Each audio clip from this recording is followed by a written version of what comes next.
The ICU smelled like bleach, coffee, and rain-soaked clothes. That strange hospital air sat heavy in my lungs while machines hummed steadily beside my brother's bed. Evan looked smaller somehow beneath the blankets, pale under the fluorescent lights, tubes tracing across his arms like fragile lifelines. For hours, I sat beside him, holding his hand and talking quietly about ordinary things. The dog he still owed me for babysitting, the camping trip we never took, the terrible pancakes he used to make every Sunday morning. The doctors said hearing familiar voices could help, so I kept talking. Eventually, a nurse touched my shoulder gently. "You should take a short break," she said softly. I nodded and stepped into the hallway, phone in hand, planning to call relatives with the first hopeful update we'd had all week.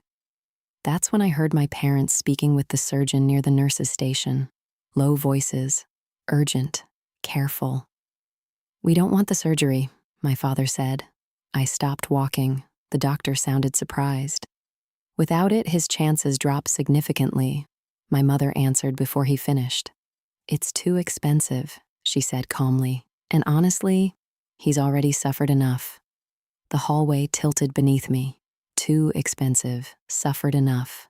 They were talking about my brother, the same brother who once walked me home every day after school because he knew I hated being alone. The same brother who worked double shifts to help cover rent when I lost my first apartment, and our parents were discussing his survival like a financial inconvenience.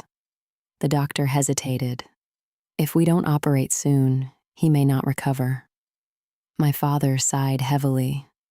"Then keep him comfortable." Comfortable, like he was already gone. I stood frozen behind the corner while my heartbeat pounded so loudly I could barely hear anything else. When my parents walked away, they didn't notice me standing there. My mother looked perfectly composed. My father already seemed emotionally finished with the situation. And in that moment, one terrifying truth settled inside me. If I did nothing, my brother would die. Not because doctors failed him, because family did. I didn't go back into his room right away.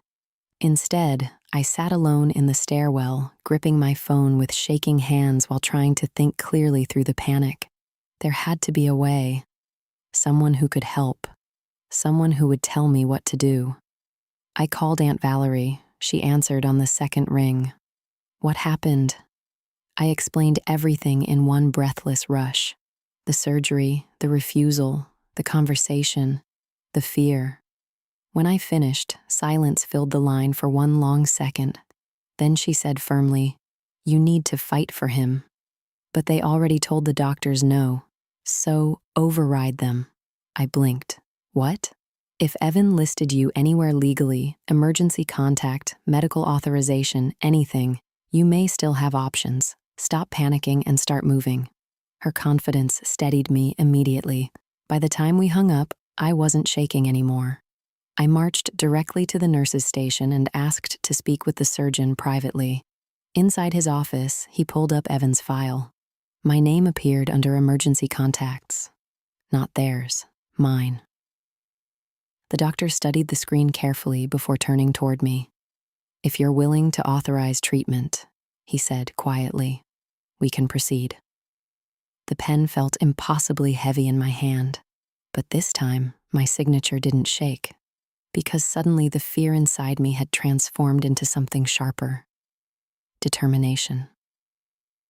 When I returned to Evan's room, I sat beside him again and squeezed his hand gently. "You're going to get through this," I whispered. "Even if I have to fight everyone to make sure of it." I didn't realize how literal that would become.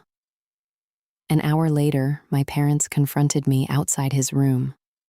"What did you do?" my mother demanded. Her voice stayed low for appearances, but anger flashed behind her eyes. "You went against us," my father added sharply. I looked between them calmly. "No," I said. I stood up for him. My father stepped closer. "You have no idea what this surgery will cost." I stared at him in disbelief.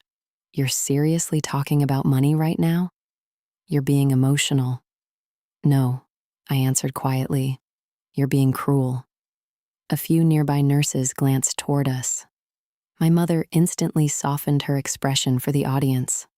That polished social smile she always used in public appeared immediately, but when she leaned closer, her whisper turned cold. "You're destroying this family." I looked through the glass at my brother lying unconscious in bed. "No," I said softly. "I'm trying to save it." 20 minutes later, they wheeled Evan into surgery, and for the longest 6 hours of my life, I sat alone in the waiting room, wondering if I had made the right decision. My parents stayed on the opposite side of the room. They barely looked at me. The silence between us felt permanent. Finally, the surgeon emerged. He made it through. The relief hit so hard my knees nearly gave out. The surgery had worked. Recovery would take time, but Evan was alive. Alive. I expected my parents to feel relieved too. Instead, they looked frustrated. That was the moment something inside me shifted again. This wasn't only about medical bills. Something deeper was wrong. Over the next few days, while Evan slowly regained strength, I started noticing details that didn't add up. The strange way my parents avoided conversations about finances, the insurance paperwork they refused to explain, the tension whenever anyone mentioned the accident itself. One afternoon, while they were away from the hospital, I went back to the family house searching for answers. In my father's office drawer, I found a file labeled with Evan's name. Inside were insurance documents, large ones, very large ones. Policies created only months before the accident. Accidental death coverage worth nearly $1 million. My parents listed as beneficiaries. My stomach dropped. I sat there staring at the papers while memories replayed in my head. The brake failure, the late-night crash, the vague explanations, the refusal to approve surgery. And suddenly, the impossible possibility became impossible to ignore. Had they already planned for his death? That night, I sat beside Evan's hospital bed while he struggled to stay awake. Then quietly, he whispered something that changed everything. I heard them arguing before the surgery. I looked up immediately. What did they say?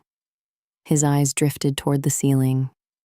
Something about the house, the money, and how things would be easier if I didn't make it.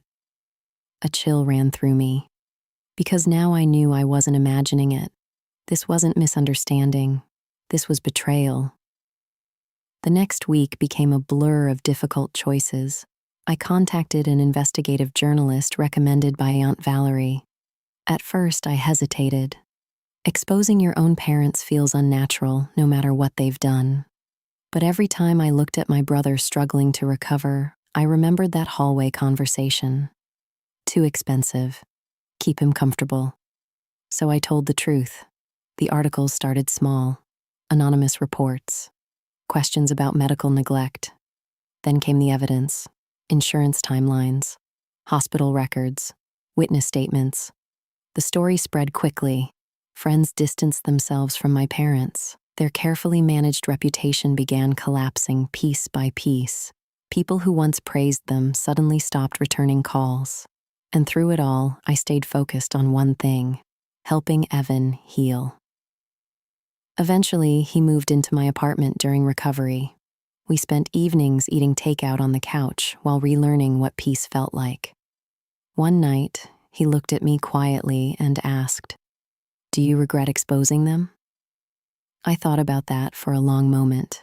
The family gatherings we'd never have again. The silence, the fallout, the grief. Then I looked at my brother sitting there alive. "No," I said honestly, because protecting someone you love is never the wrong decision. Weeks later, we passed my parents outside the courthouse. They looked older somehow, smaller, not powerful anymore, just tired. They glanced toward us briefly before lowering their eyes again. Neither side spoke. We didn't need to. The silence already carried enough truth. As Evan and I walked away together, sunlight stretched across the pavement in long, golden lines. For the first time in months, I could breathe without feeling fear sitting inside my chest, and I realized something important. Sometimes family isn't defined by who shares your blood. Sometimes family is the person who would fight for your life even when everyone else gives up. And sometimes the hardest thing you'll ever do is become the protector your loved one never expected to need.